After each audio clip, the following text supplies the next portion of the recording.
All right, for transparency, we are recording.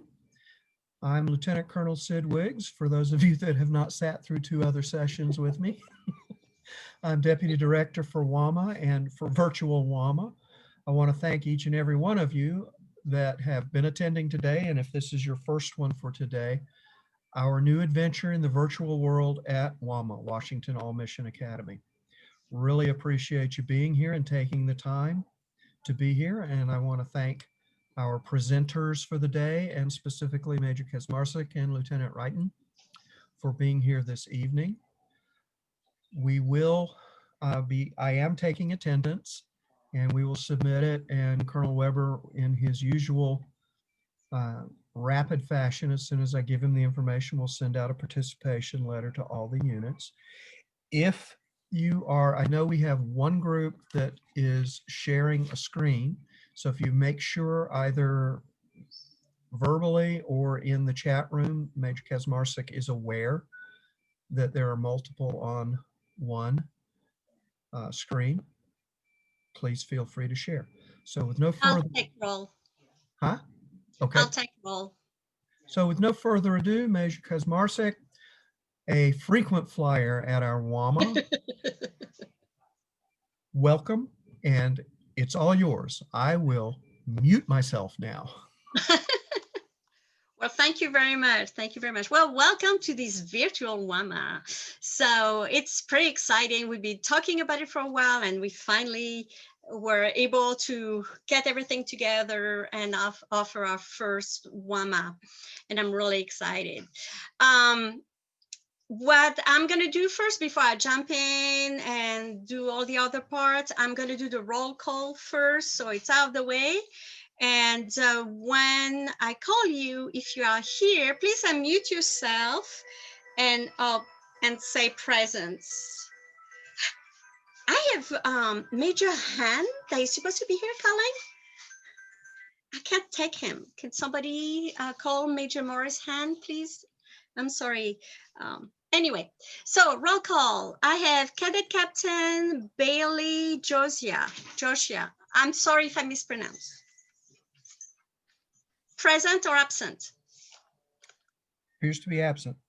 Absent. Cadet Airman First Class Matthew Carpenter. Absent. Cadet First Class Robert Carpenter. Absent. They're gonna have bad grades. Cadet Senior Master Sergeant Anastasia Crozier, or Crozier in English. Yep. Yeah. Hi, how you doing? Oh, the Christmas tree. And Jonathan, I'm going in the order, so hello. And after that, I have Cadet Airman First Class Juliette Gleave. I love the tree, by the way. Absent. Cadet Chief Master Sergeant Eva Peppard. Present, ma'am. Thank you. Welcome back. I've had you in class already in the past. Cadet Chief Master Sergeant Elia Rinke. Absent. Cadet Senior Airman Isabel Rodriguez. Present, ma'am. Thank you. I'm sorry. I'm French, so so sometimes I talk funny. Ignore that. Thank you. Well, welcome with us. Did you you were able to access Google Classroom properly, Cadet Rodriguez? Yes, ma'am, I did. Perfect. Thank you. And then I have Cadet Chief Master Sergeant Kyle Ross. Present, ma'am. Present. Did you get the email? We because you have an email address that was not recognized by Google Classroom. Do you have a Gmail account? Yeah, I do have a Gmail account. If you don't mind emailing me that, so I can send you an invitation for the Google Classroom, so you'll have access to all the documents. All right. Which one is your email? Sylvie, oh, I'm gonna type it in the thing.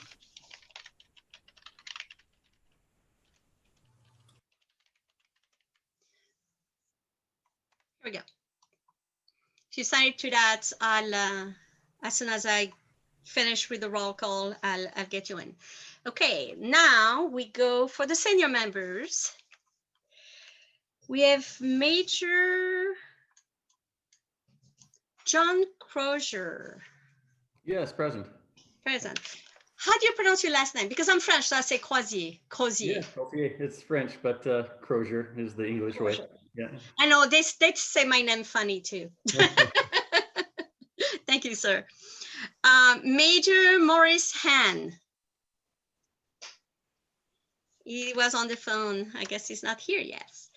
Second lieutenant. He's still trying to call in. He's still trying to call in, though. I did get a hold of him, and he's going to try to find the number. He was onto the Google Classrooms versus this one first.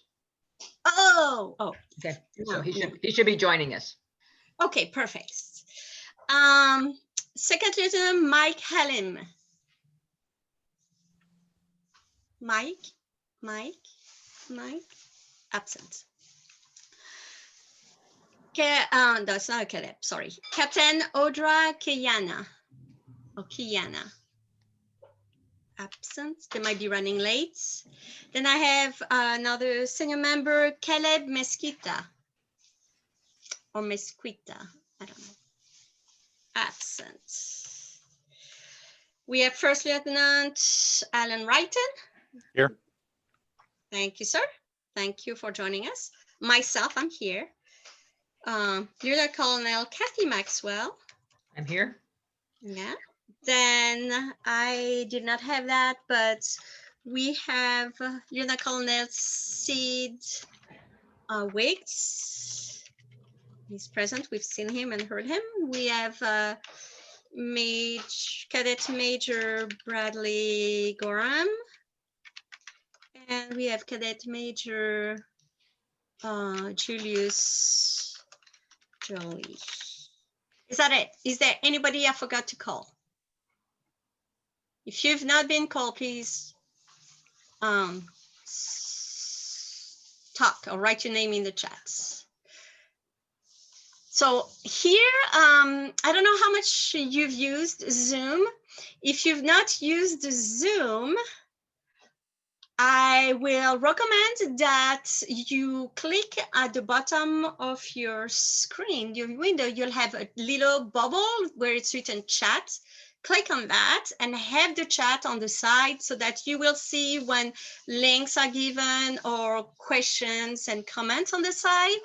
The other thing is the participants. If you click on participant, you'll see who is talking and all this type of information. You will see also that there are some little gadgets. You'll see, for example, a red circle with check mark that say yes. I mean, a green circle with a check mark that say yes, a red circle with a X on it, that's no, and so on. So you will see, for example, that from that, you can, if I ask a question, you can say yes, no. You can ask me to go faster by clicking on go faster, or you can ask me to go slower if I go too fast. Usually people ask me to slow down. If you click on the triple dots, the gray circle with the triple dots, you can give me a thumb up or thumb down for questions. You can clap to congratulate somebody's accomplishments. The teacup, if you need a break, please don't hesitate. Show your teacup. And if we have, if I have to step away, I'll let you know also. And of course, I can clear everybody's thing by clicking the clear. Okay, so I see that we have Lieutenant Halim just join us. Good afternoon. How are you doing? Oh, I like the bag. Very Star Wars. Oh, that was intended for a different meeting. Let me make it official. There you go. Okay, we like that. We like that. Okay, and if somebody else join in after, well, I guess we'll adjust the roll call as we go. Okay, so the first, oh, I see Cadet Gleave is joining. So we can modify her.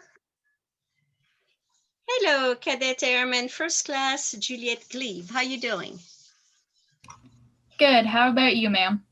Good, good. I'm glad you were able to connect. So my first question to everybody is, did you all receive your Google Classroom?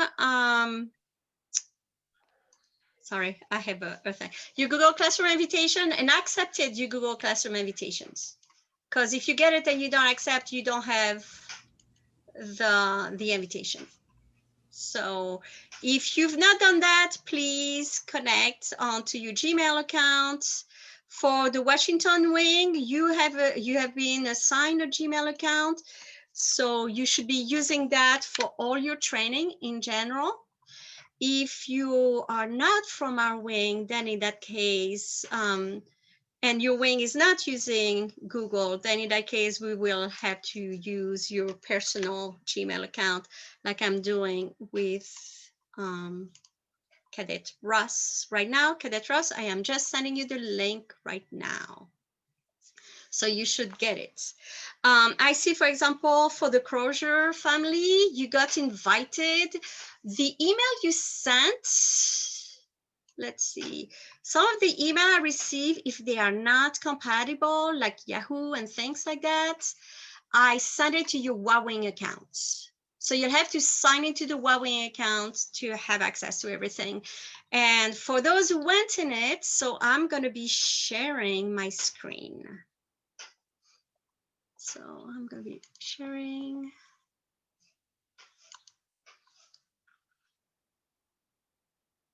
Okay.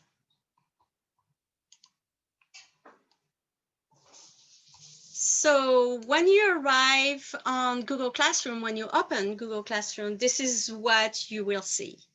You will see just a generic banner, and you will see the stream where communicate with your classroom here, your class here.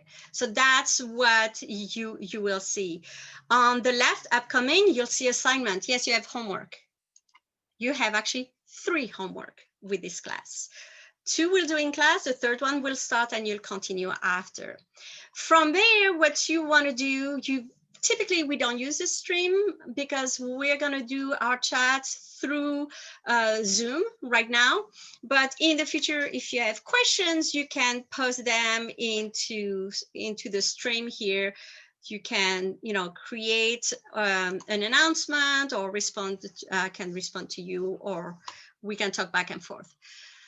What you're going to go to, you're going to go to classwork. In the classwork, you will see 3 sections. Ignore AFA Cyber Patriot and Cyber Education Training. This is because this classroom is used for more than one purpose. And this is where I will post their assignments when I work with them. We are working on the section that is called CAPP 60-41. That is the regulation that, well, the pamphlet that we're working on and the recognition programs that we're going to be talking about. In these, if you have this blue circle with a rectangle that have a little tab on it, that means it's materials. So if you were to click, for example, the first one on presentation, inside you'll have the presentation in PowerPoint and in PDF. If you are using Google, you can open your PowerPoint using Google Slides, and you'll have access to everything. If I open the second one, I'll see the pamphlet and the CAPP Form 2A that is needed to request your badges. On the next one, you'll see there are lines on your clipboard, and you'll see that before the title, I put a hand that is writing. Well, that's an exercise that you're going to be doing, and so that's a homework. And I can see that over 11 assigned, I received 0. So I'm very disappointed. Nobody turned in their work yet. Then I created logs. Well, this one, the STEM badge log, is the one derived from national, and I adapted the same log for the cyber badge. So these are in Excel. Same thing, if you use Google Suite or now called Google Workspace, you will be using Google Spreadsheet for it. And guess what? You are gonna have as a homework to create one of these logs. You choose which one you want, either a STEM or a cyber badge, and you are going to be customizing it to your need, to yourself, and you are going to submit it after with at least one submission in the log. We'll go over that.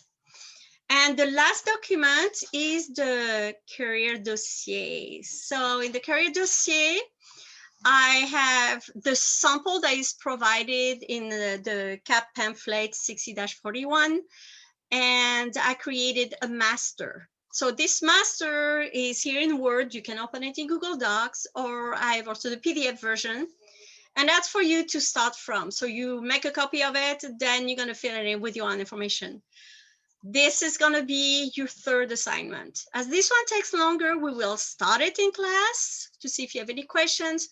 You'll continue after and you'll submit it by the end of next weekend, if you can. If you need an extension, like for all my students, if you need an extension, send me an email and say, I have lots of work from my real school, and thus I need an extension of 1 extra week, please. And I say, sure, okay?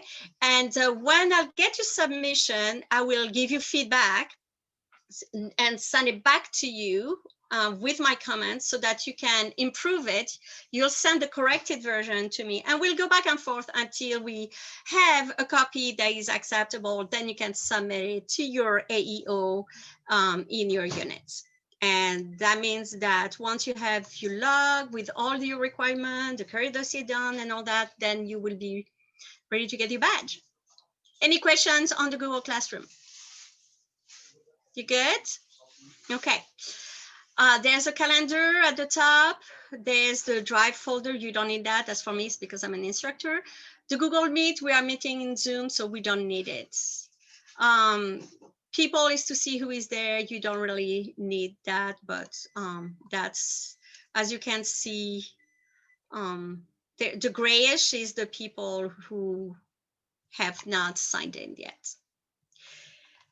Okay, so let's start.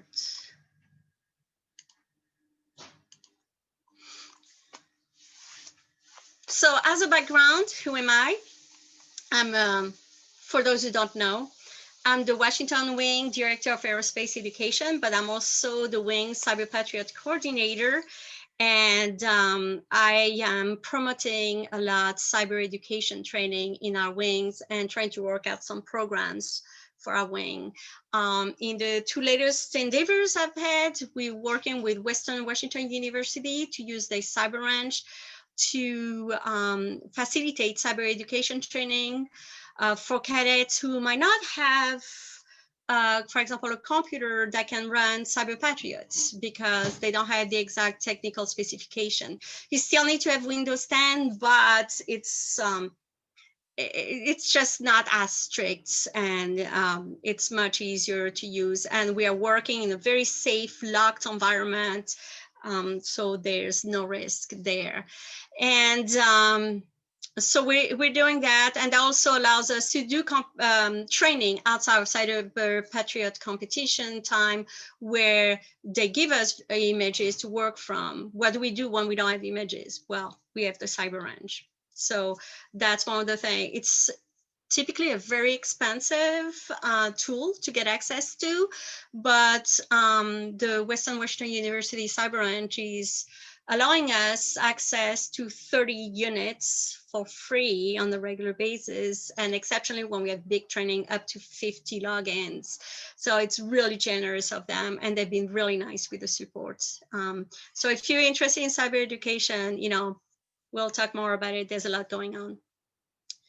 On the side of that, I am WAMA, so Washington Mission Academy, Aerospace, STEM, and Cyber Education Officer. I put everything in there because it's not just aerospace. So I just put all of it, I do all of that. And if I can do more, I'll do more. For example, what I'm presenting to you, it's not even fully AE. The CAPP pamphlet 60-41 actually depend from the cadet programs. It is a pamphlet that is there to kind of recognize the efforts that cadets are doing in cyber and STEM education. And when I contact national, I am always sent to cadet program. AE doesn't want to answer my questions. I am sent to cadet program, even though the question is AE related. So we'll talk more about it. So we're going to talk about this program. And this was issued in August 2018. So it's not at all. It's only a couple years old. How many of you have a STEM or cyber badge? If you do, why don't you type your name in the chat? So that's, we can have a record of that and see who has one. I know that if I don't see Major Bradley Gorham's name, I'll cry because he was applying for the advanced level. Did you get it? Did you get the advanced level for cyber?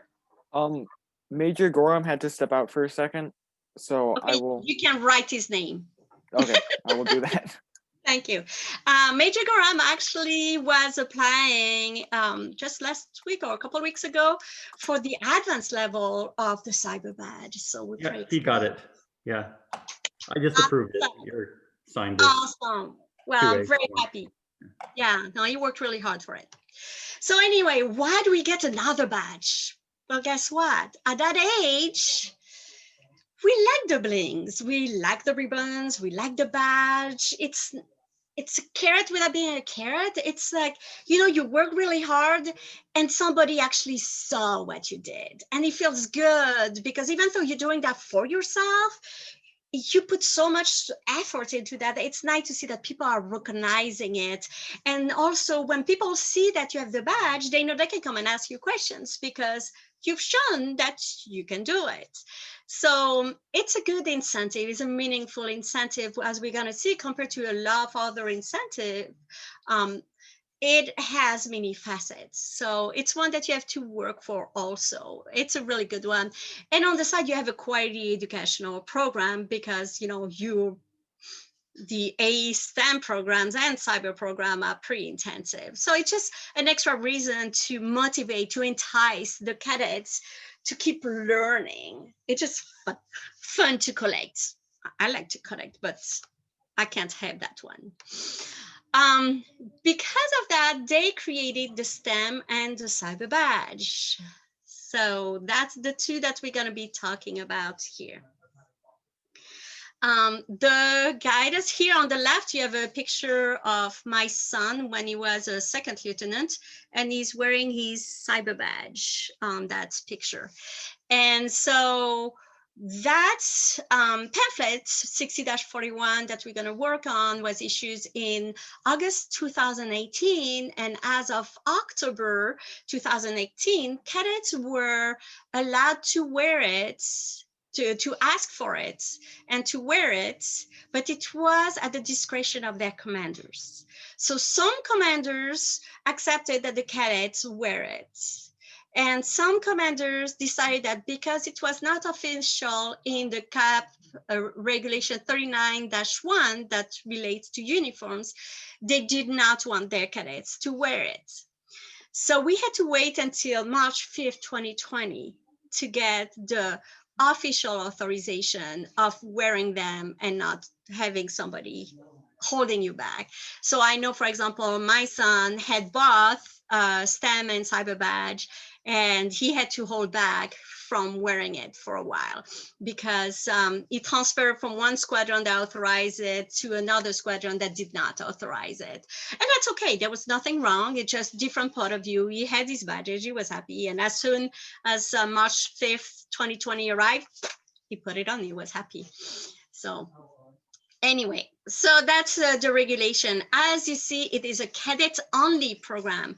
That means that, for example, you're gonna write in, do you want to wear it? And I'll say, no. You can apply for it.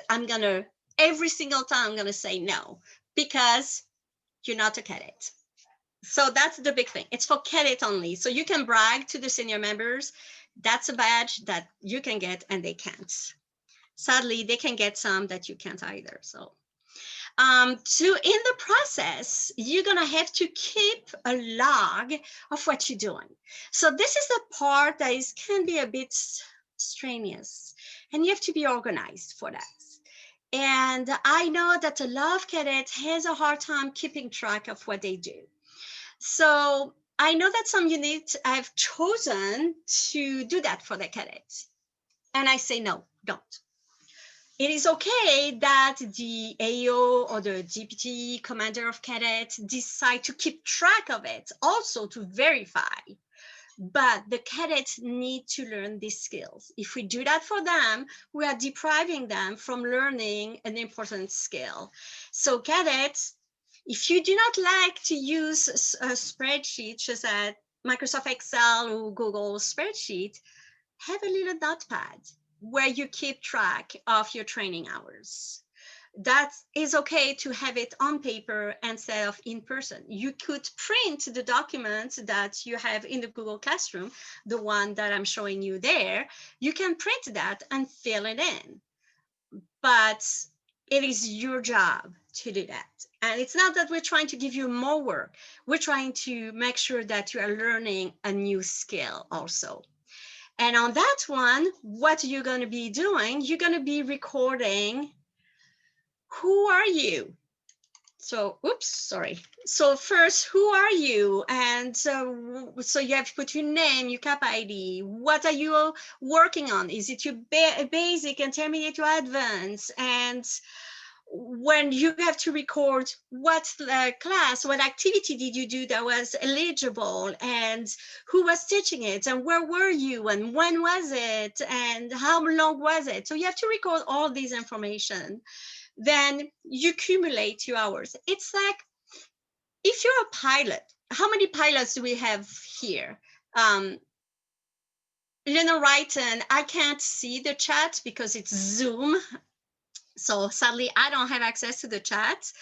Can you see how many pilots there is? So if you're a pilot or if you're a student pilot, please write your name in the chat.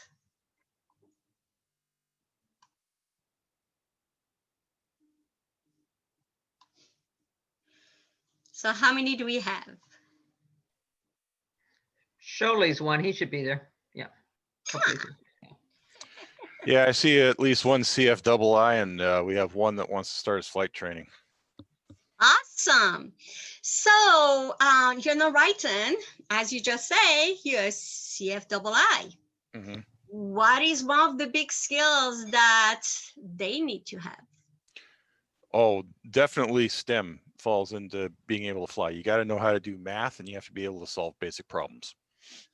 Yeah, but like really to what we're doing right now, what do you do in your little books? Oh, well, I'm glad you asked that, because I have mine sitting right here, my good old-fashioned pilot's logbook right here. Yep. We have Exactly. to document every flight. Exactly. So it is a skill you need to have. Depending on your job, you are going to have to keep logs of what you're doing, keep logs of your training. So we're just starting you now, and that's a preparation towards other things you're going to do. A lot of you are interested in learning to fly. You're going to have to keep log. This is similar to that. Any questions on that? We'll go more in depth because we will be doing our own logs, but that kind of gives you an idea on why we make you do that. By the way, as a comment, you see that I have written AEO or CEO. AEO stands for Aerospace Education Officer, and we do aerospace and STEM. And we also do cyber education, but it's brand new. It's only, I think, 2 or 3 months old. We have now cyber education officer. So I call them my CEOs. And so these are the people that will be able to validate your logs. AEO can do everything. CEO can validate only your cyber log. The other person that you can see for that will be your deputy commander of cadets or your unit commander. depending on their involvement in the program, they might have to talk to their other people. So that is the log you keep. And then when you finish, you go validate by the person. Some units will require that the instructor initial your paper or will write their initials onto the logs, or that they have some signature to validate. What I will recommend, if you do not have your log with you, you can put the CAPP ID of the instructor. So that's what we do, for example, in emergency services. If you were doing the SQTR, we typically ask for the CAPP ID of the instructor. So that's a way of doing that. Any questions? Good. I have a question on that form real quick, Major Yes, go Krasmarski. ahead. What's the difference between the cumulative time and the running totals? Seems to me that they're the same thing. You have so you have the time is the time you spend in cumulative. So here I have only half hour because I have only one line. Right. But if I had half hour and half hour, so on the left in the yellow, there'll be half hour, half hour. But in the, let's see if that pointer, here I have half hour. If I have a second line, that's a half hour. Right. Here, the 050 will become 1. It Okay. accumulates. So this is student hours, teacher. Like if you have a cadet that is actually teaching or mentoring, is considered as being a tutor. Then you accumulate your hour. The grand total is when I group everything together. So for example, we're gonna do that more when we do the form because I can't modify it in the slide. So you could have student times over here and your tutor times, and then the grand total is both. Yeah, exactly. Okay. So here is each session. Here I'm accumulating as I go. I'm adding to see how much I accumulated. Then there is, I'm adding student and teacher time together. In the notes, this is where I will put the CAPP ID of the instructor. Okay, thank you. Oh, no, you're very welcome. That was a very good question, but we'll do more of that. The other thing that you'll have to do is carry a dossier. So typically this is what is holding cadet back from getting their badges. They don't put the effort into the cadet dossier, or they're not sure about what is a cadet dossier, what do I have to do? So they provide you with an example that is actually a really good example, and we're going to work on one together towards the end. So that, and you will choose a career in a either in a STEM department if you're going for a STEM badge, or in the computer cybersecurity department if you're going for the cyber badge. So what I tell my cadets is you can do just a bibliographic research type thing using the internet, or you find somebody. For example, my cadet, they will interview me. I'm a geologist. So they go for STEM, they interview me, they ask me all these questions, then they do their research on the side, they put everything together, and they create a career dossier about geologists. For the cyber badge, some of my cadets have interviewed my husband because he's a computer engineer. So that's another way of doing that. We had over the summer, we did the cyber camp, and during the cyber camp, we had multiple professionals who came and talked with the cadets, and some of them sent them emails and asked questions, and were able to get the career dossier set up after that. So please make sure to reach out. And if you want to do a specific career and you don't have a contact, ask the senior member in your unit, ask your family, ask us, even at group or wing level. If we have a contact, we will give you that contact. I had a cadet who was interested in intelligence, like military intelligence and more like the linguistic side. And one of my students from the college, actually that was his specialty when he was in the military, I put them in contact and they talked with each other and were able to do something, to learn. She was able to learn from him. So that's a way of doing things. Just remember, no matter what you do, when you email or send a message or call somebody, we have a rule of 3 for the cadets. So if you're calling a senior member, make sure you have a parent beside you also.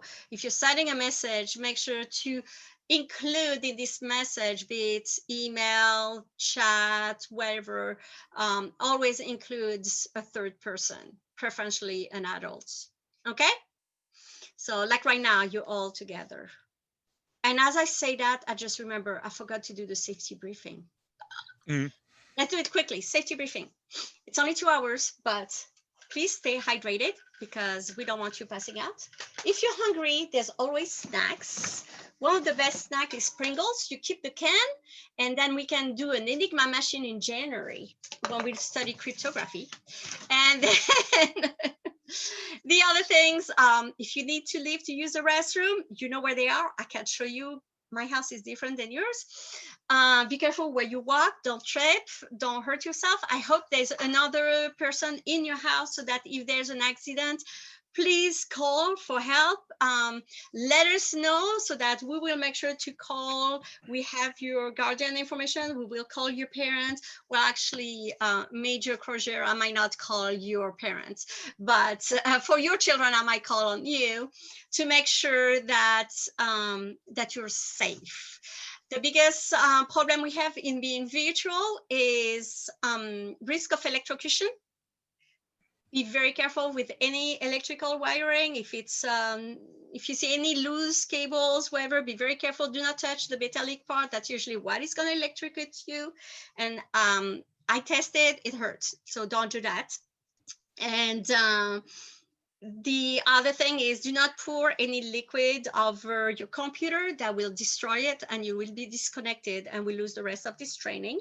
So keep fluids away from electronic and electricity. What else? Be smart, be nice to each other. Remember custom and courtesy in all communications. I think that's about it. You have something to add to that, Lieutenant Colonel Maxwell or Lieutenant Wrighton? We good? Thank you. I apologize. I intended to do that, then I forgot. Okay, back. Career dossier. Choose a person, interview them. It's more fun than just doing a bland career dossier. And be imaginative. You want to talk to a meteorologist. I have contact with meteorologists with the University of Washington. We can email, and if they're available, they'll be happy to talk to you. So, you know, even yourself, you can send an email to a college professor that teach meteorology and say, hey, I'm doing that for Civil Air Patrol. Can I please, you know, send you an interview list with some questions, or can I call you? Try. Most of them will say yes. If they don't, well, they should say yes. After the career dossier, once you've done the requirements in activities that you've prepared your career dossier, you will have to request authorization, approval to get your badge. So it's not because you finish everything that you get to wear it. You get to fill up and submit a CAPP form 2A. Don't do a 2B, that's the bad one. You want a 2A. And this one is request for an approval of personal actions. We'll go over one and you'll fill up the information and you will be requesting the badge for the cadet's badge. So we'll do that in a little bit. And you will be submitting that. So that depends how it goes, but normally I had my cadets typically give it to me and I go to the personnel officer and who took care of it. So I don't know in your squadron how things are done. We typically don't have, in the units I was working with, I have the cadets go to whoever officers. We had them go up the chain of command, then that was handed either to the AEO or to the DCC. And the AEO has to approve it first before it goes to the DCC anyway. And then from there, the DCC dealt with the personnel officer to deal with that. Any questions? This is Civil Air Patrol. There's going to be administration. You're going to have forms to do. This is recorded in your files at your unit. Right now, presently, it is not recorded in e-services. This is something we've been asking for the past 2 years. It's still in the process of being added to e-services. It is not active yet. Matrix Marsic, a quick question. Do the cadets at WAMA that have had your classes, do they go home with their activity log? So what I used to do is I used to give them the certificate where I used to sign on it. I used to give them the logs. You know, I used to tell them during this weekend, we did, for example, 10, 11, 12 hours of STEM activities related to that. And I actually put my email address and signed it. And they just had to present their certificate to their AEO. The thing is, after that, we stopped. So I had them take my email address so they can put it on their personal log. They had my email address. And because we have the log on the WAMA side, I could verify that they did attend WAMA that week and that they had so many hours. So that was done in a different way, but I did like having the certificate for that class because of these logs. There was a way to prove that they were present and to add it to their log files. So that's something, it would be nice if we could, but that, I don't know, that's something we can figure out how we want to do that in the future. Okay. Thank you. Before we move on to the modular form, I think we've been sitting and talking for about 40 minutes. I'm going to give you a 5-minute break so you can move your legs, especially for those who spent the whole day sitting in front of the computer. Move your leg. You have 5 minutes. Go use the restroom if you need. Have some water, some snack. I'm going to disconnect my camera and my microphone for 5 minutes, and then we will all be back. Thank you.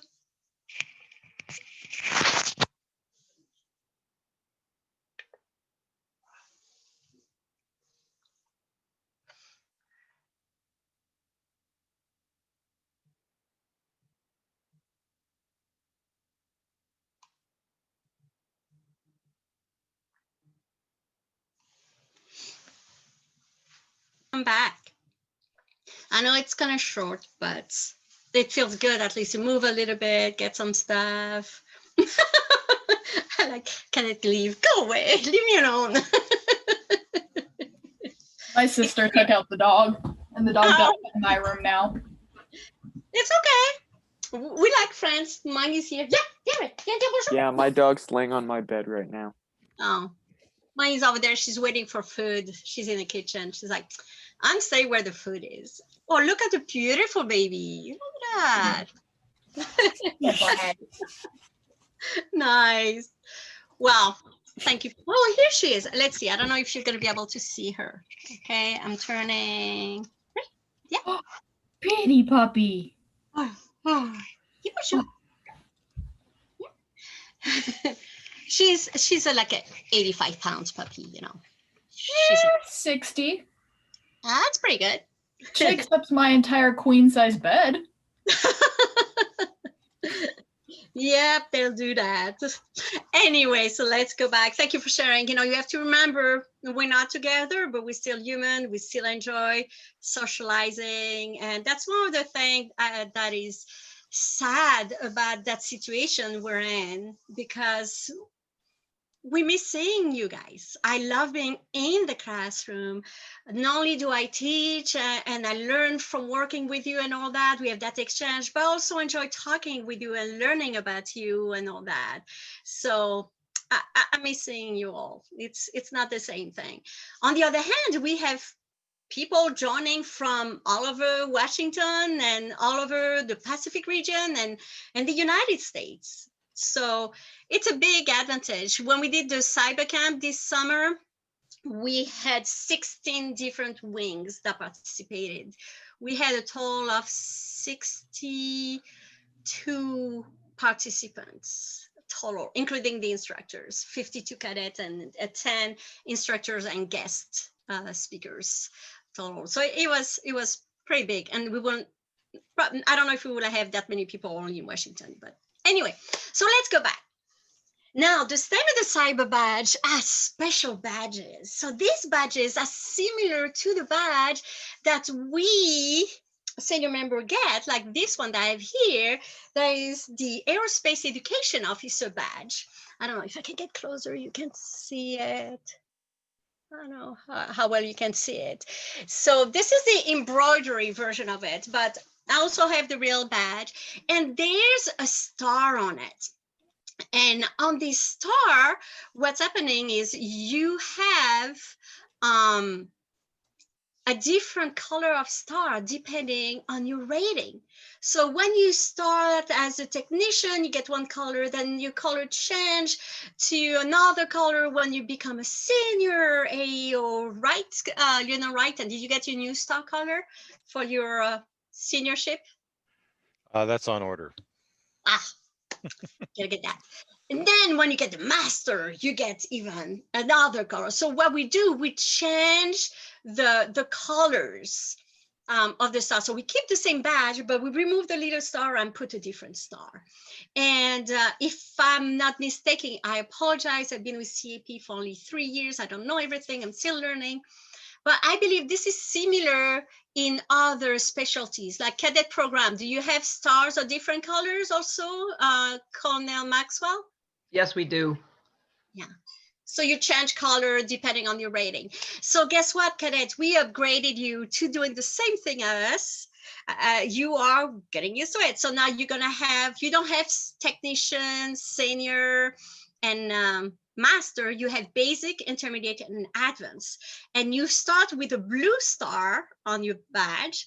Then when you first get your badge, then when you reach the intermediate level, you remove the blue star and put a silver star that you will remove when you get the advanced level and replace it with a golden star. So by looking at the badge, people will know which level you're in and how much work you've put in your achievements. So that makes it even more special. Just be careful, these stars, the little thing in the back break. So I will recommend opening it and put a little piece of tape to protect them so they don't get snagged and get caught, and then you lose your star, and it's not fun to order a star. When you order them from Vanguard, these badges and stars, they come in pairs, the stars. The badges are single, but the stars come in pairs. If you lose one, you have a spare one. That depend on the unit. Some units will gift the badge, and some units you'll have to buy your own badge. So that's what we call the modular format, where as you progress, we changing your badge by changing the okay, now my thing crashed. Oh, okay, it's only my keyboard that crashed. So anyways, from the modular, we're going to look at the STEM badge. So the badge is not designed randomly. The people who do these things, they actually put effort into that. It's like, a patch, a squadron patch, and all these things. We put effort into it. There's meanings behind it. So it's a triangle. I was like, why do we have a triangle? Well, in CAP, we have this triangle all over the place, and part of it is because of our 3 main missions. So what are the CAP 3 missions?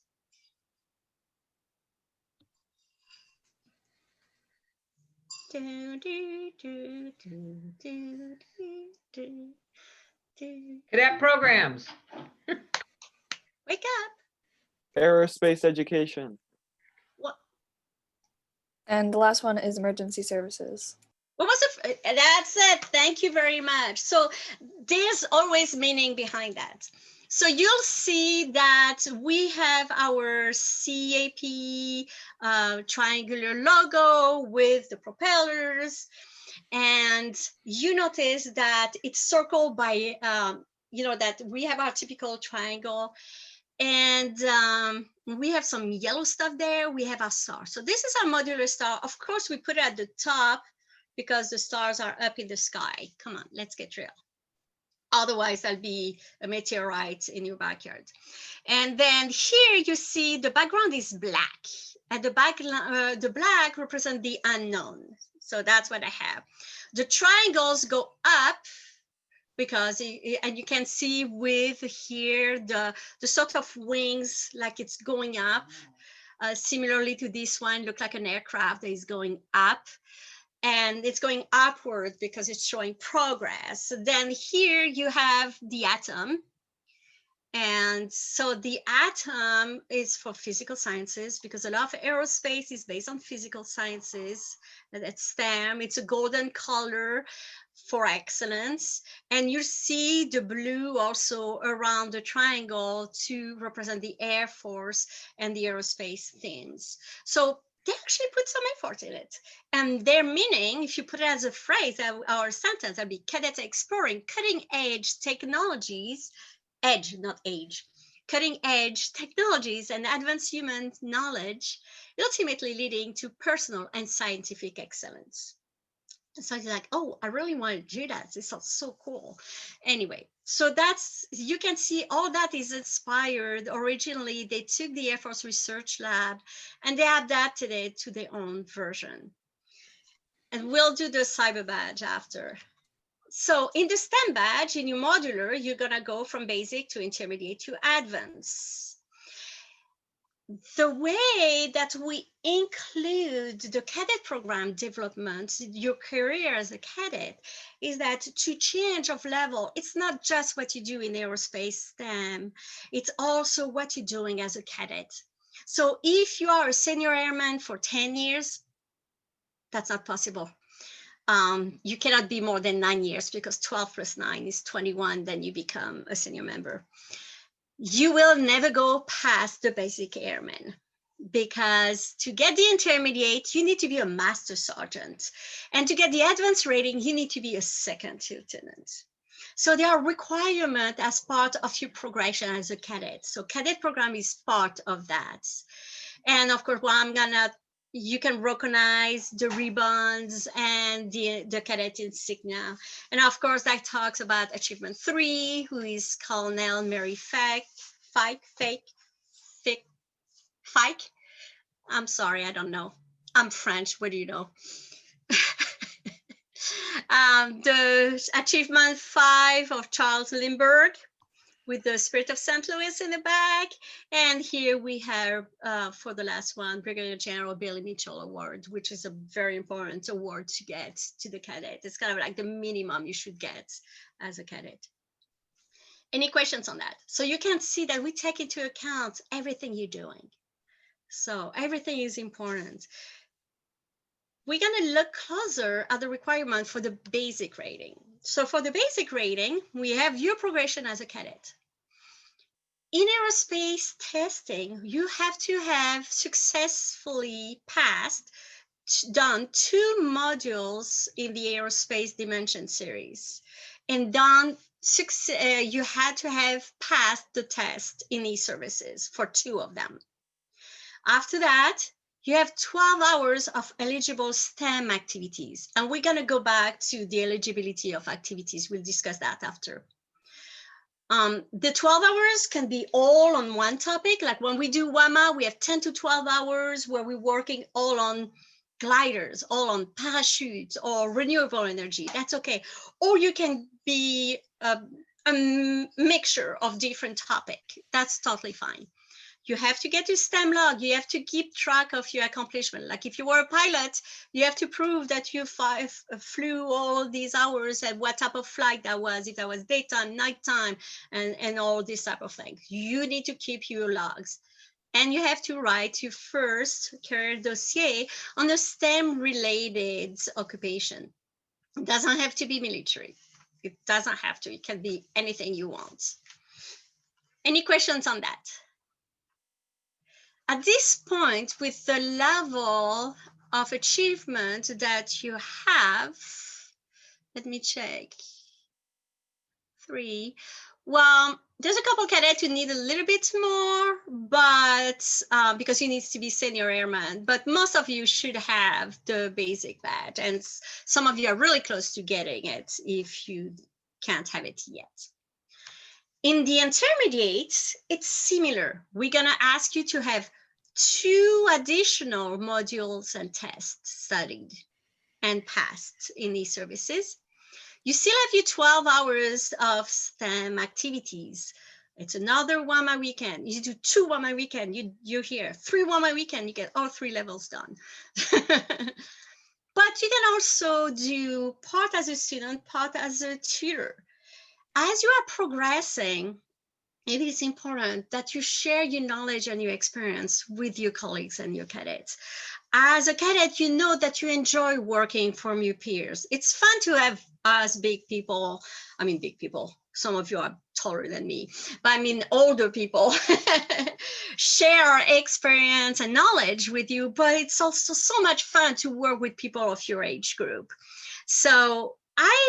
And also it's an opportunity for you to learn to teach, to learn to instruct, and to learn different skills of leadership. So I think it's very important. And I always ask in the classroom, when there's somebody who knows about a topic, do you want to teach? Do you want to help with something?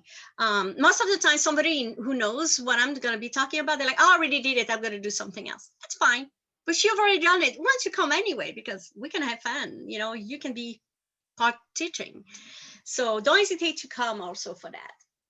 You still have your STEM log, and you have to do a second career dossier on a totally different topic. So if you did a geologist, you should not choose a geologist. You might want to choose, I don't know, for example, a material physics person, or a meteorologist, or whatever you want, you know, a chemist. So you want to choose somebody else. Questions on the second level? No? Okay. Third level. So for the third advanced level, So for the third advanced level, you have to have successfully passed the comprehensive exam for aerospace dimension. That means that you pass the AE test that is required to get your Billy Mitchell.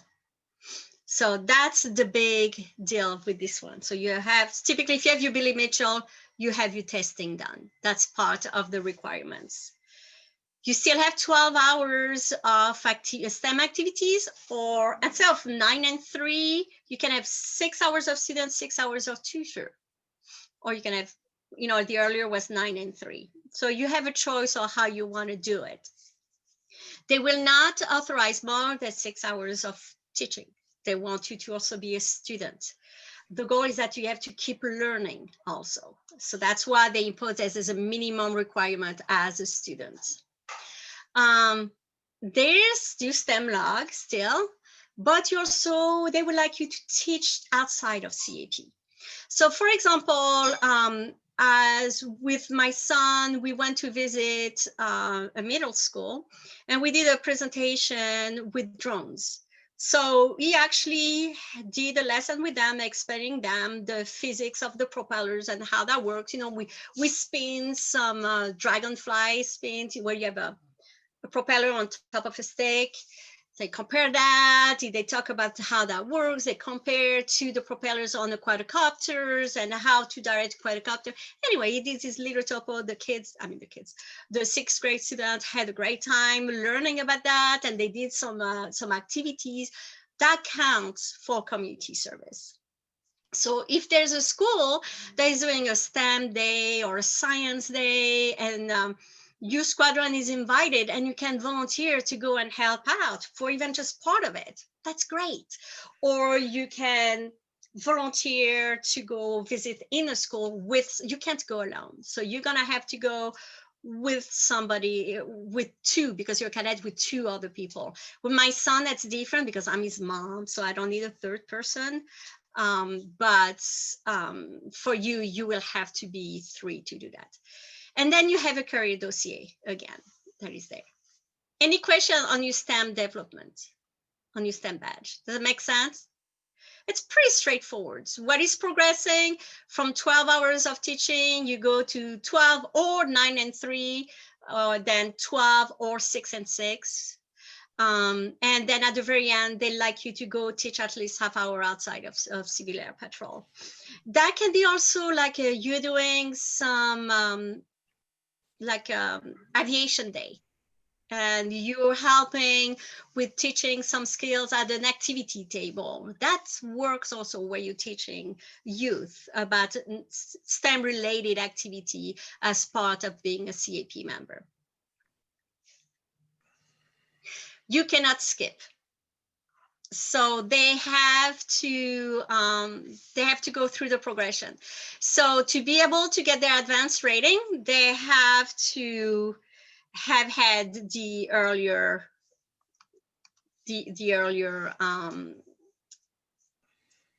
how do you say, I'm stuck, the earlier badges.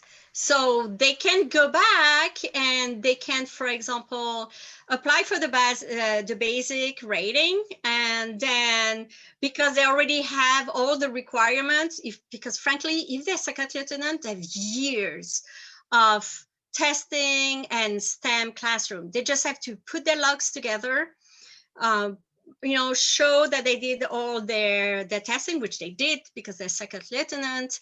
They might have to do the community service if they didn't do it, and they're gonna have to do 3 career dossier because there's 1 per rating and 3 different career. So they can catch up. And there's no time limit over how fast you go. What is holding you back is your progression as a cadet. So if you're already a second lieutenant and you have a record of your things, then you can go faster than somebody who is only a senior airman. Make sense? Okay. Any other questions? You good? Okay. Thank you. Next one. And my computer sometimes freezes. Eligible STEM activities. So this is a big discussion, and I've been sending email to National. They might be tired of me right now, asking question about what do they consider an eligible STEM activity. There are some ambiguities. What is very clear is that if it is a rocketry activity, it is part of the model rocketry badge and patch. So you cannot use rocketry as being an eligible STEM activity for the STEM badge. So all the guys that came to WAMA in November last year or the year before, or in May when we did the advanced rocketry, they could not use that as being training towards their STEM badge because it's part of model rocketry. Even the advanced rocketry, it's still rocketry. So because once you pass the model rocketry badge, you can get the NAR, the National Association of Rocketry, high power rocketry L1 certification when you're 14 years old and older. So you can get a badge. You cannot wear it on your uniform yet. I've been one of the DAEs, Director of Aerospace Education, who have been harassing National to say, we want this badge to be authorized, because that is showing that you are working, and there are very sober, appropriate badges like other badges that we accept cadets to wear. So we are asking that they authorize it. It's not accepted yet. We're in negotiation, we're talking. Cyber badge. So cyber, anything that is cyber education or cyber security. So here, because it's cyber defense, it's more cyber security. And that is what is part of the cyber badge. So it's not part of it. You can't do that. It's not going to go towards the STEM, it's going to go towards your cyber badge. My question for National is, what about computer science, like programming? It's not cybersecurity, and it goes towards robotics and electronics. So to my point of view, it's a STEM. Programming is STEM, but system administration, network administration, or cybersecurity is cyber badge. So these are things that I don't have answers for you. I've been emailing, but they didn't answer to me, so I can't tell you. The only thing I know, AE sent me to cyber program, and so I will update you once I know, but there are some ambiguities. So everything else is part of the CAPP AE programs, like the ACE, AEX, and all the modules that they all qualify. Another ambiguity that I have, that I ask, and I don't know the answer, is, for example, you go to the flight academy, you're in training for 20 hours. Does that qualify? Yes. We don't know.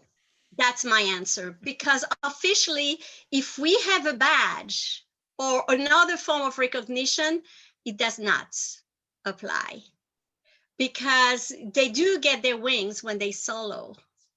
They do get a recognition for when they pass their written test. So because of that, it is an ambiguous situation. Their definition of an eligible STEM activity is vague. So I'm not against using it, but to my point of view, it is ambiguous, because if we are refusing rocketry, we're refusing cyber education, then we should refuse the flight, the direct flight, like flight academy training, because it's recognized in a different manner. Does that make sense? Okay, so along that, Major Kasmarczyk, this is Lieutenant Ryan. So along that lines, are you talking about the flight training part where they're actually up in the cockpit, or are we talking about the ground classroom part? Flight academy work, which means ground school and flight school. Okay, well, then, yeah, we do need to have a conversation offline, because the FAA does differentiate those as two separate channels. I understand, and that is a discussion, but the problem is I sent the question to National, I'm waiting to hear back, and I'm not the one taking that decision. Yeah. So, but you understand where I'm like, if I follow their mindset, then no. But if you were doing, like in your squadron, a flight instruction in general to the whole unit, it's different. But when we flight academy, I'm not sure that counts. So that's something to verify. So I just want to make clear that there's a lot of ambiguities, and I've been asking for specifications, and I did not get them. I apologize. I tried to get them on time, but they didn't answer at all. So I'm still waiting. I'll keep harassing them. Don't worry, it's my job. Cyberbot design. Well, it was inspired for the Air Force's cyber. We have our beautiful triangle again. So we have here our blue star in the sky. We see the black field. That is the cyber hidden nature, the cyber domain that is kind of hidden and unknown. We don't know everything about it. And there's a dark web, you know, and all these things. We have a globe, because with the internet, with the cyber domain, we are reaching all over the earth, right, all over the world.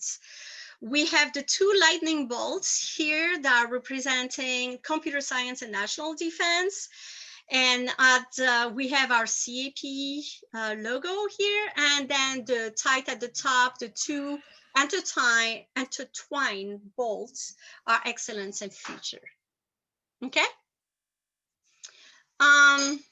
The question in the chats from Major Han. Now, since March 5th, 2020, they are on the new CAPP regulation 39-1. They are all authorized to be worn now. Prior to that, that was at the discretion of the commander. But right now, they all are authorized to be worn. Cyber badge, same thing. You have a progression from an airman, you can be a basic. Then staff sergeant for intermediate, then second lieutenant Billy Mitchell at the end. Okay, so there's phase 1, phase 2. They give you more time because it's actually pretty demanding. The cyber badge is a lot more demanding. So the basic one, you're gonna have to do about 20 hours of cyber security training and system administration. And part of it is you have the cyber security activity guide. We have a cyber module that is available in e-services that you need to do the activities of. And you have to do 1 season of Cyber Patriots. And that's about 20 hours of with the competition. And after that, you have a career dossier, a cyber-related occupation. Intermediate, it's the same thing, but compared to the classroom activity time, in addition to doing your Cyber Patriot season and your career dossier, now they want you to go to an NCSA. But the problem is the Cyber Defense Training Academy does not exist anymore. And this summer, everything got canceled. So this year, nobody got that. They created the CAPP National Cyber Academy. But the big deal is this here has not been very modified. So nobody, if you've not done your CDTA familiarization course, you cannot get the intermediate rating. Right now on call, we have Major Goram who has done it. So he can go do that. And so I've been bugging cyber programs too, by the way. I bug everybody. I want to be talking with cyber program, asking them, so what's the alternative? We need to know. I have cadets waiting, come on. I don't have the patience that you have. I want that done already. Anyway, and then when you go in the advanced program, that's where things change a lot. So they want you to serve as a coach for 30 hours, a tutor, assistant coach, instructor for a cyber team or this type of activities, or you have to go to the advanced CDTA. This CDTA doesn't exist anymore. Cadet Major Goran had the pleasure of doing both, and I saw his binders. It's like, my head was like, oh, okay. That was a lot of work. It's very intense. He was able to get the advanced rating because he did it. The others, you need hours of contacts. So that's very limiting. On the side, they want you to take a high school or higher course in computer science or information assurance or cybersecurity, or you can go for some certification that is fine in the Cisco Network Academy. So that's a professional certification. On top of that, they want you to either do some IT service for 10 hours you help. Major Goram was one of our dedicated IT support person during the cyber camp. He was online with us for pretty much 50 hours over the summer, part teaching, part observing, part troubleshooting. So that was very intense, get a beautiful job. It was, I was very lucky to have him as assistant director of the cyber camp. So he done it. Or you can write, some application or set up some system. So that's the way. So for example, I know my son has everything here, but is missing that. Because of that, he's still a cyber basic. He cannot become intermediate because he's missing the CDTA that didn't get removed. He has everything else. He doesn't have the CDTA advanced, but he has that, he has that, he has some of that. He's done, not IT directly, but he's done some IT with CyberCamp, but he's done that. So I'm like, so he's not the only one. And so I'm talking with National and we'll see what they do. They're in the process of revising, but it's just taking a while. So just know we're thinking about you, cadet, and we're supporting your efforts. Okay. Any questions? Otherwise, we're gonna go in homework time. You good? Also, ma'am, a note on CDTA. I believe you can get credit for doing National Cadet Special Activity. So CNCA didn't happen last year, but they ran Greater Lakes Region Cybersecurity Academy as an NCSA for Cadet Cyber. So I believe that would count for that requirement as long as it's a National Cadet Special Activity that's cyber related. You should be able to get credit for that. Well, for example, it's not explicitly in the pamphlet, yes, but you should be able to get an exception since it is an NCSA. No, I agree. That's not what I was going to say. That is correct. There's also some regional schools where if you do not have the exact definition, but you're running a similar program with a similar curriculum, you can have the director of the program send the curriculum to National to get a waiver, to get the approval for it also. So that's another way that they've done that. The cyber camp, we didn't have everything to be able to get the level of the familiarization course. We were missing a bunch of the curriculum. Because some people ask, well, if I do the cyber camp, does it count? No, we don't cover 100%. It's way more than that. So we're missing some teaching to be able to do that. But if you have the curriculum covered, like you say, Major Graham, you can ask for a waiver, but you have to prove what you've done. So they double check that you've covered the curriculum, then they'll give you a waiver and you're able to go up in your rating. And by the way, congratulations on your advanced rating. Really proud of you. So good job. Thank you, ma'am. Thank you. So I give you a 5-minute break. Let's come back at 15:25. I'm switching off my camera and we're gonna come back and launch for the following assignments, okay? Bye. See you in a few minutes. All right, pausing the record. So Major Kaczmarski, can you have a list of stuff that would just be good for people to keep for different classes you might have in the future even? I mean, every time I throw away straws and paper towel holders, rolls, I always think, oh, I should be saving that for you. Pringle cans. Even the small ones. Okay. Actually, if you get some small ones, we will make, with the small one, you do the Enigma machine with only one roll, and like one rotor, while with the big one, you can make a multi-rotor. If you don't have Pringle cans, I have the option. You take some cardboard, you cut, you make your circle. So, yeah, no, I always found trick arounds. So we're gonna make different thing. But December, we need modeling clay. Play-Doh is fine. So, but we will send a list in advance and cadets will have to either acquire, or if they can't for a reason or other, we might have to ship to them the, like I say paper, pencil, marker, modeling clay, and dental floss. Do you have your class written up on the AE website already, so I can just Yes. copy it onto it? Okay. Yes. Well, Okay. I have the title. I don't have the detail of it. Could I get the details by Tuesday so I can publish for next month?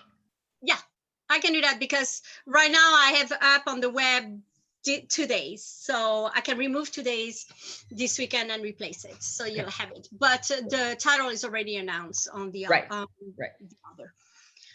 Okay, so right now what we're doing, we're gonna do a couple exercises, and I can stay as long as you want. Okay, I go to bed. I fall asleep on you around 11. Okay, so there's a CAPP form 2A to get from the Google Classroom. We're gonna go over. This will be the first exercise to start, because some of you don't know how to fill up or are not used to it. So we're gonna do that. And I hope that Leona Wrighton and Colonel Maxwell and Wiggs will help us with that. Then after, we're gonna look at the activity log, and you're gonna fill in, download it, make your own copy, fill in the information of at least one line. And then the third activity, we're gonna start a current dossier. So we're gonna talk a little bit more about that. You're gonna ask me some questions and you're gonna start your dossier, okay? And then we'll finish by some questions. And remember, always check the website. Because when you go to the website, the Wawing website, you will see that there's information that is more AEO related, but look at that. There's the summary that I showed you, they're all here. They've been there for like 2 years. You probably didn't even know. And here, so we're on the Washington Wings website in the Aerospace Education Department, but there's also, if you click on these links, there are different links that send you in different area. The first one is online resources. And so they give you, I give you like some interesting online training, some virtual tours you can do, because like if you want your AEX award, you need to have that. You have to have the tours. And then I have embedded in here, I have a spreadsheet, and then you can scroll through it, and there's tons of websites and on different topics. So this is a wealth of information, and it's all subject. Some of it is more aerospace, some of it is more computer science, some of it is more natural sciences. There's a wide variety. If you find more links that I don't have in there, please email me, I'll add them on. The second one is going to be training for CAP members, but AE training. Like you can see, WAMA is back. So I have it here. We have the cyber education training page where last week we had a training on Ubuntu using the Western University ranch. It worked really well. That was the first time. We encountered some difficulties, technical issues at the beginning, but now we're good. Next training is next weekend, 10 to 12. So I'll send an announcement, you'll register, and it's free. And come and have fun with us. We'll continue working on Ubuntu, so it's a Linux system. Then we have the web page that covers what is related to Cyber Patriots. And even in there, there's actually introduction to cybersecurity, and there's a full presentation that is available for you there. Then after you go into WAMA. So here is the announcement for today, with an example of the document you work on, some information about the class, and here the proposed topics. So next time is topographic maps, then we do cyber education. This one, we're hoping to be in person, but we don't know. Everything is tentative because we'll adjust as we go. So please go to the website and double check. Especially the online resources website, these tables get changed almost every week. I don't remove, I add on to it. Any questions on any of that? I have a quick question. Is it what is the season to get in the AEX enrollment? It has started. It's you sign up in like with the beginning of the school year. So September, it had to be done before that. Oh, you can do it now. You can do it whenever. You can do it between, I signed up, we got our AEX again. So the year before we got the AEX award for WAMA, and I gave the squadron, there was Barry Carson at the time. I gave him the award. Okay. That was supposed to be framed and put somewhere. I don't know what happened. And I got the email in September that we got approved for the second award for the second year of WAMA. And I didn't receive the awards yet, but when I'll get it, I will send you, if I don't see you in person before, I'll send you the document so you can frame it and put it also there. Okay. And now every year I intend to have AEX every single year. I think. So for our units, our units could still sign up? You can still do that, yes. Okay. Totally. Okay, so that's it for that. Now we're gonna jump into Google Classroom. Here I'm in Google Classroom, I go in classwork. So that's what you're gonna be doing. You're gonna go in classwork, and the first thing you're gonna go into, you're gonna go in CAPP form 2A. So if you have 2 monitors, it's really practical. If you don't, you can shrink my presentation and open another tab from Google Classroom, because you're gonna open the documents. So you're gonna actually open the document, and you're gonna to either print it if you want to do it by hand, or you are going to open it and on the computer, and you're gonna fill it up. So it's your choice. So that's the first thing we're gonna do. We're gonna go through that document. Okay, so go to Google Classroom, find it, and I'll wait for you to say, I got it. I'm waiting for you.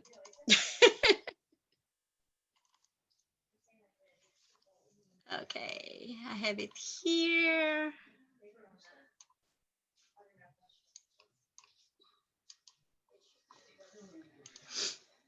So I'm gonna fill it in as we go, and you're gonna fill in your information. I'm gonna fill in as me, okay? Or maybe I can put my son. Yeah, let's do that. I'll do my son. So Kaczmarczyk, the last name first, then first name, nothing, then middle initial. So do you all have your files? Are you ready to do that?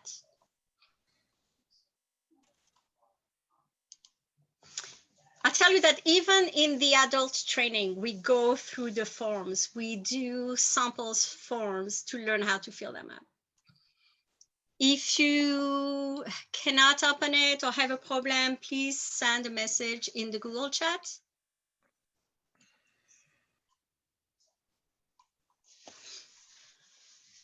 Because I'm waiting for you now.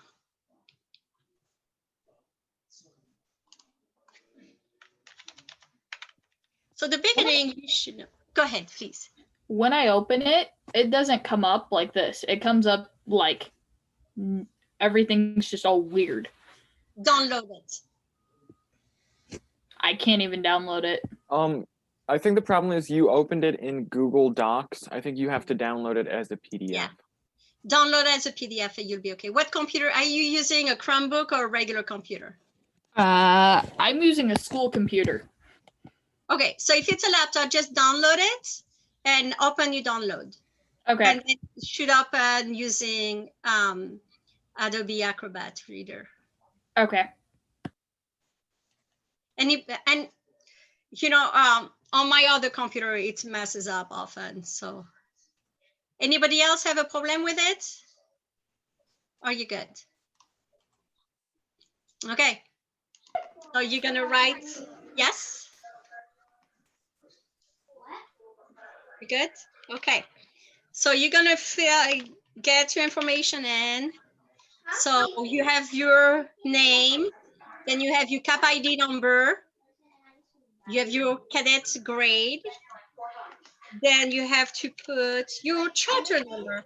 Your charter number will be the region, three letters for your region, 2 letters for your wing, then the number of your unit. Duty assignments. Well, you're a cadet. For him, he's a cadet AEO. Wing, we are Washington. If you're from Tennessee or Texas, please do not write Washington. Write Tennessee or Texas. Unit name. So the unit name for my kid is not sure. Funny calling kid is now he's 19, but he's still a kid. You can put CS or you can write in full composite squadron. Okay. Then from there, you're like, oh, what am I going to do? So the big thing here is like, am I doing a duty assignment or status change? Nah. So I'm skipping that. I go in 3. Award of activity and service ribbon. Is that what we're doing? Yes. So we get a look in there and we have to check. Somebody has a request? I hear all these beeping. I'm totally confused by the beepings. Sorry. Rejoined. Oh, okay. So you have to go and read that. You're not doing command service, not rest service, not fine, not air, search and rescue ribbon, not disaster ribbon. It's not an IAS. It's not a national cadet competition. It's not the color guard. It's not a CSC. It's not community service. It's not a special activity ribbon. A cadet orientation pilot? No, no, no, no. What is that? Where do I go? Other. That was that. You're gonna put cadet STEM badge. And then you have to specify which rating. For example. And in that case, so it's the intermediate. It's not a transfer. I go down. It's not a retirement. Remarks. So in your remarks, this is where you are going to, for example, you can put a printout of your log. And so you're going to specify, for example, 12 hours of STEM activities. You can include X hours of tutoring in it, Y hours of community service, STEM activities. So these are the type of things where you're gonna give the kind of the summary. You're gonna specify your testing. So he's done these. He's with his Earhart. So he's gonna put like the tests are done. You know how many tests done. So for example, so for this one, I say more than 4 tests done.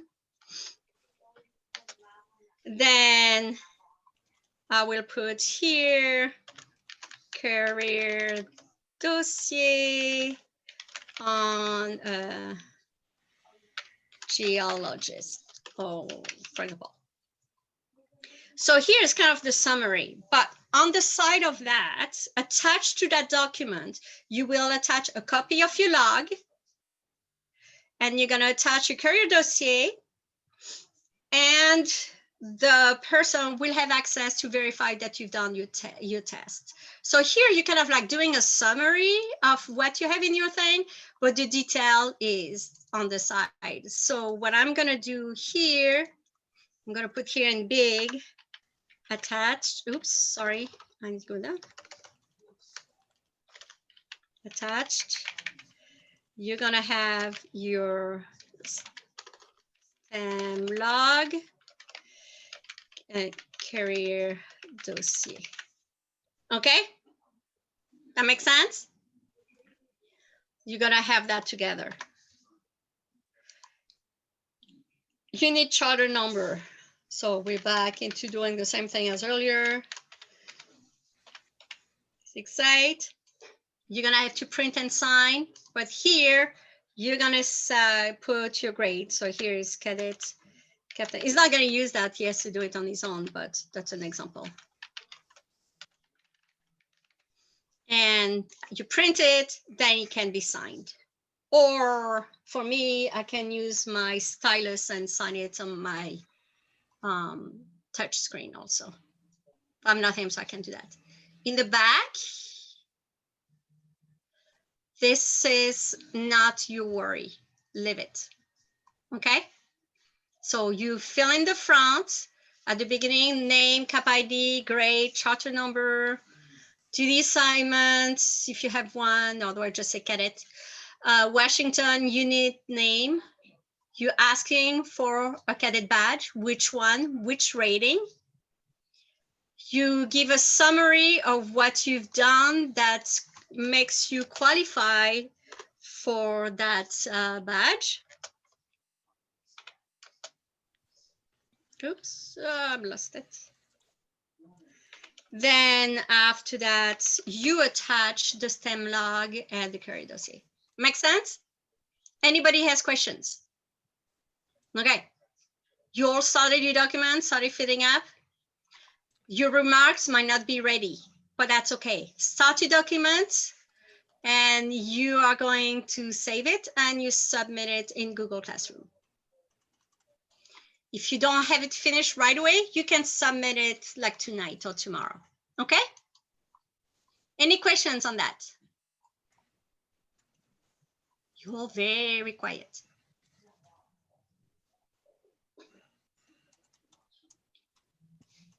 What do you do for the duty assignment portion of it?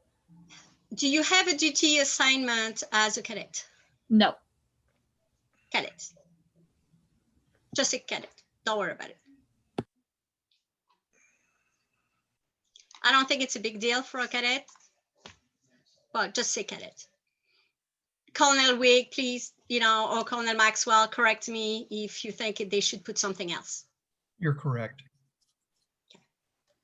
Thank you. And don't you forget it. Always.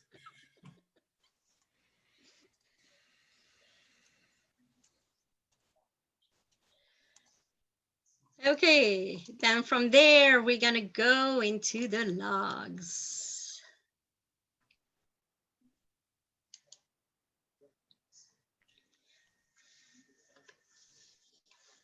So now what you're going to do, once you finish that, you can save it as submit, or you can do it after. You are going to go into your Google Classroom, and you're going to download either the cadet STEM badge log or the cyber badge, whichever you want. When we do the STEM, WinSTEM class, then you're going to put your name. We're going to do the same thing. So go on, download it, and let's start putting our information.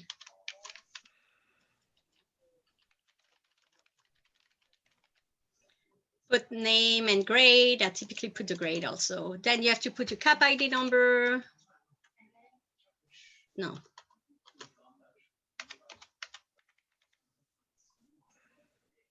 Here you can click and you can choose what rating. So if you look on it, there's a little, it's a drop down menu. Can you see here?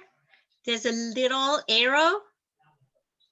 I click on it and you can choose advanced STEM badge, intermediate STEM badge. So you can choose, okay? So it's like a drop down menu. Then you're gonna fill up the information. For example, I'm gonna say, we were on quadricopters. What do we do is like a dragonfly physics. Instructor, well, that was him.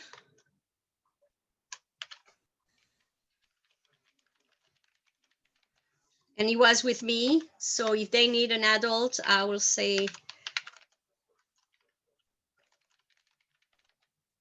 once you become major, we'll have 2 majors in the same house again.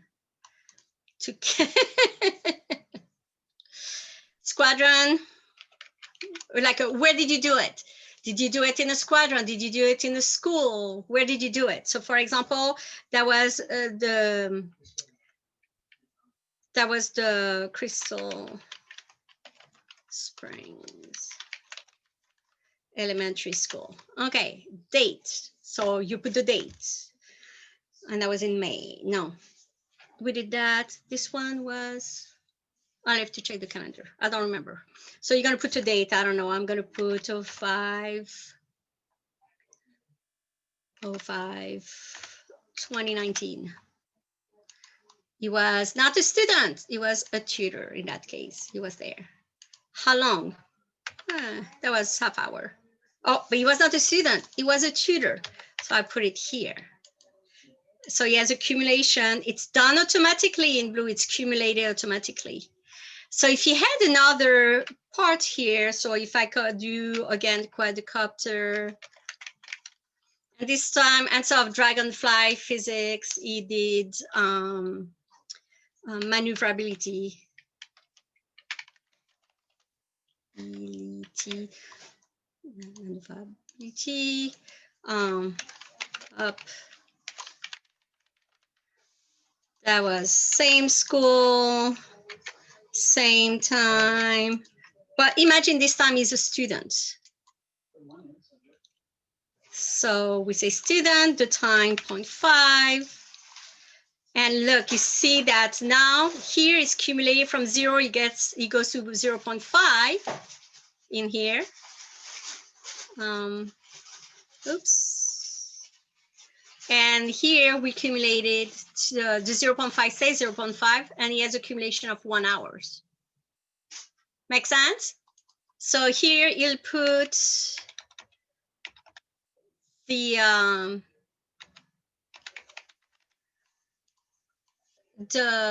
CAPP ID of the instructor, the supervisor. Okay? Any questions on that? Does that make sense? You all good? It's pretty straightforward. I just want to run through it with you so that you have the opportunity to see how it works, to try it and ask questions. When you are finished, we're doing 1 sample line or 2. Please save it and submit it in the classroom. Okay? It's okay if you do it later. I have a question, Major Yes. Kaczmarczyk. Yes. Can you hear me? Yes. Okay. So right now I'm trying to fill up the cyber badge log. Yes. My assumption is the cadet that participate will fill this form, right? This is done by the cadets, not the city Yeah. member. Yes, Yeah. okay. Now, so right now, actually, Overlay Cadet is doing Cyber Patriot competition Yeah, at this I moment. have mine here on the other computer. Yeah, looks like right now our team is 595 out of 2,226 teams. So they're doing pretty good. That's Now, good. so if the cadet is going to fill up this log for today, how should they fill it? So Okay, let me get out of this one. yeah, so rather than just gonna make an example, we want to do a real life, and I No, can but just keep that, it that like that. is real life, but I was showing a STEM one. Yes. So for this one, you will be doing Cyber Patriot competition. You'll do round 1. Who is monitoring the coach? Where are you? Is it from home? If it's virtual, for example, when it is, and they're students because they in competition, and in that they will be doing 6 hours and accumulate. And then you have to put the CAPP ID of the supervisor. So the thing is, the way they set it up, they set it up mostly for the training. I'm putting training and competition together. You can have competition like separated or later on, whichever you want to put it. It's customable, but you have to think is like if we have 20 hours of training, 20 hours of competition total, this one needs to have 40 hours. So that's how it's going to work. It's to validate the competition, it's 1 full season. That's pretty much how it works. We count 1 full season. And for the first batch, the basic batch, they have to do the cyber module also. Okay. Make sense? Makes sense. Any other questions? Good question. No. Excellent. So we're going to go back in Google Classroom this time. We've done the badge, we've done the logs. This one, we're going to look at the career dossier. So you're gonna download that document, make your own copy. You're gonna open that document. That's what you're gonna do. So I'm opening mine here, and I'm gonna make fit to it. So that's the same thing. At the beginning, you're gonna fill up your information. So here, for example, I'm taking the example of my son again. Poor kid, traumatized after that, but that's okay. He's used to it. Okay, for example, here he is, CAPP ID. Then he's gonna go for the intermediate. And he's gonna go for the cyber badge. Right? Make sure that you make a copy. Don't do what I just did. I just modified my master. I have to put everything back. Okay, don't touch the master. The master is to make a copy of. Okay. Here, I still have what I did. So here it is, career dossier. I have to put the date. We are the 14th of November, 2020. And career dossier, what's, actually it's STEM he's gonna do, not cyber. You can do either one. What is he gonna do? I don't know. So you choose, so now it's your time. Who do you wanna study? What type of job? Imagine, even if it's maybe the job that you wanna have in the future. So that's what you're gonna be looking at. So if I go to How about space architect? That's a cool one. That'll be an entertaining one. Who suggested this? So that's an interesting one. That would be Lieutenant Wrighton over here.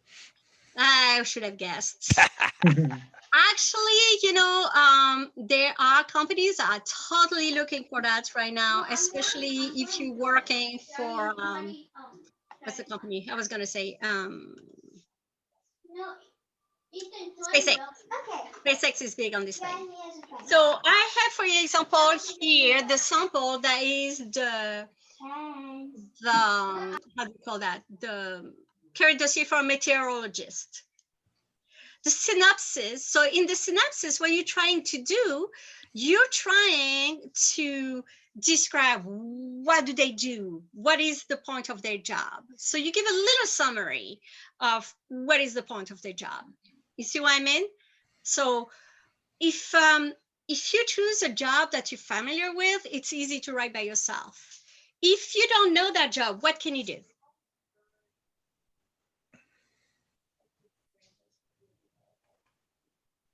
Cadets? Research it? You could Google it.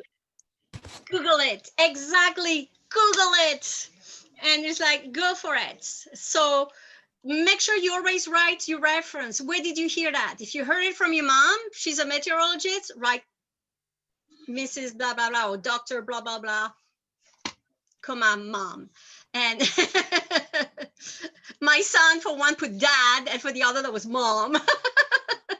That was kind of funny because we both, he's an engineer, I'm a scientist, so I'm a geologist. So then after, the impact of the profession. So you're thinking about it like from the point of view, why is it important to have somebody with that job?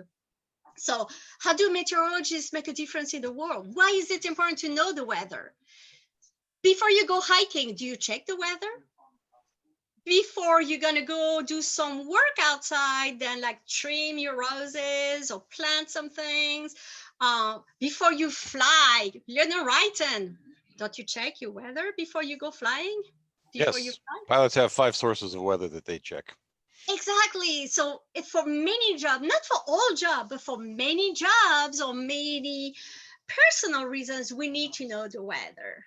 And actually, depending on the job, it's not just Earth weather, it's also space weather, because we need to know what's happening, if there's some interaction, if we're going to have some solar flares or things like that might disturb the environment, especially if you're on the ISS, or if you're working with satellites. Or you need to know, as part of the weather, they do volcanology forecasting for flying, because if you fly near volcanoes, you need to know which one is dormant, which one is active, which one is active but quiet right now, which one is active but actually erupting and I should avoid.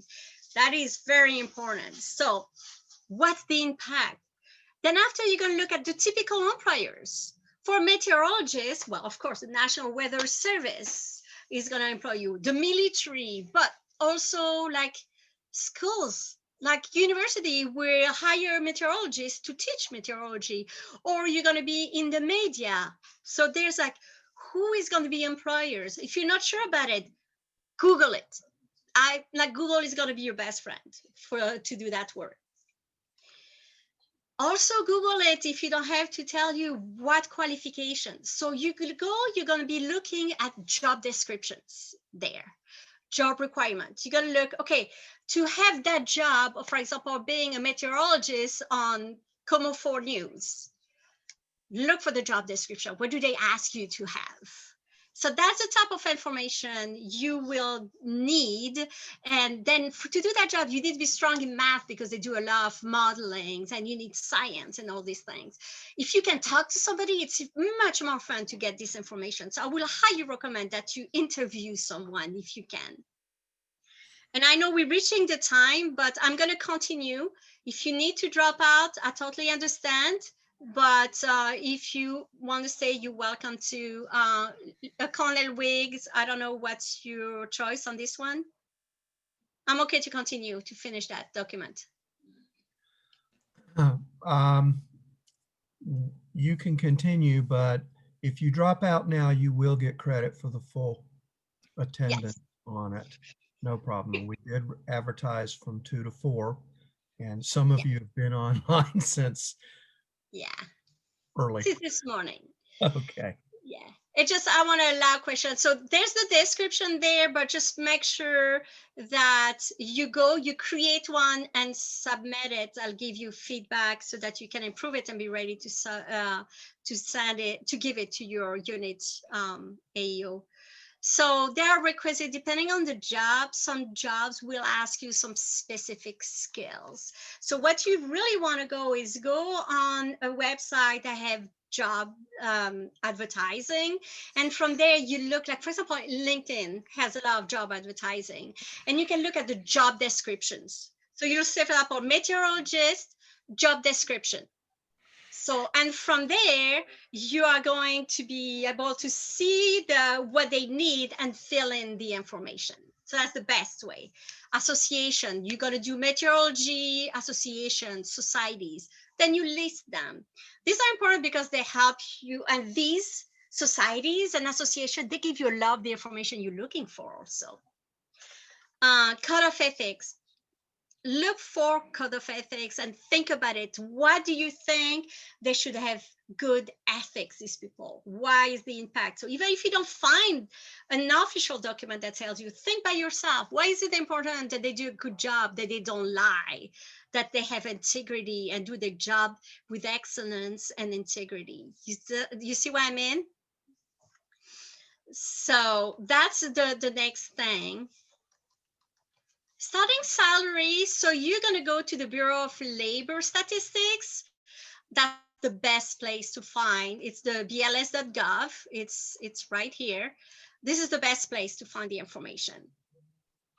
Job Outlook, the bls.gov also give you some information on what is the best, what is happening, if we asking for more jobs in there or less. Student preparation. This is a weird one. It's like, wow. So for that, the best way you are going to go for these ones, that means if you're a student and you want to have that job, what do I need? And in that case, I will go, for example, to a university website and check what are the requirements they're asking to the students who are applying in that major.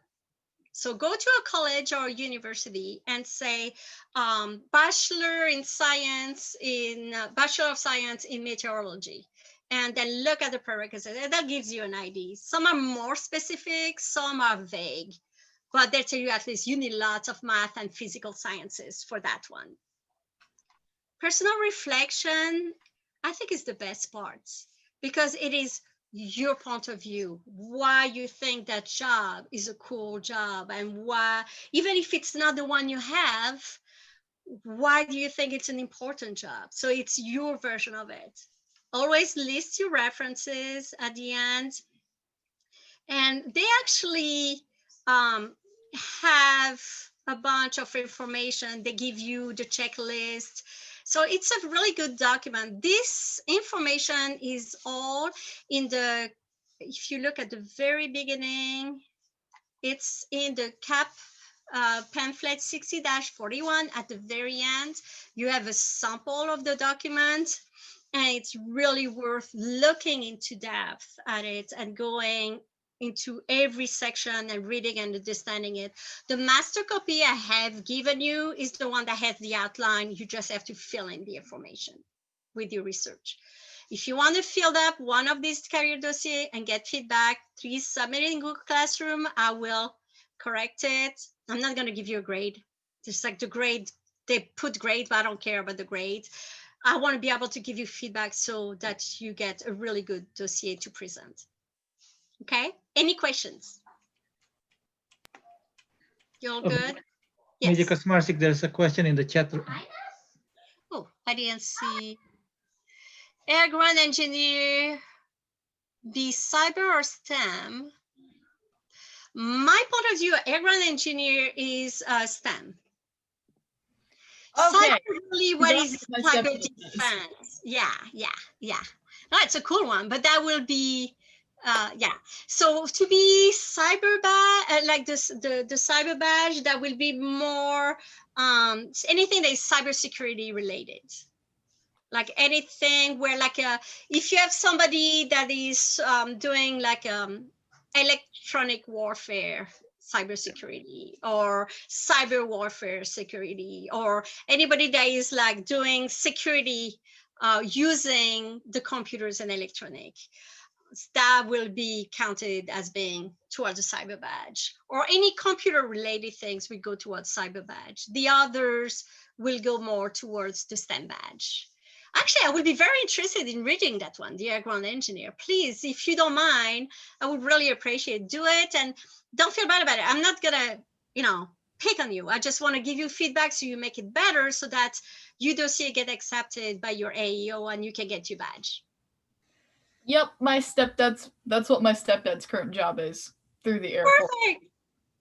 Engineer, you let you stepdad, and that's good to go.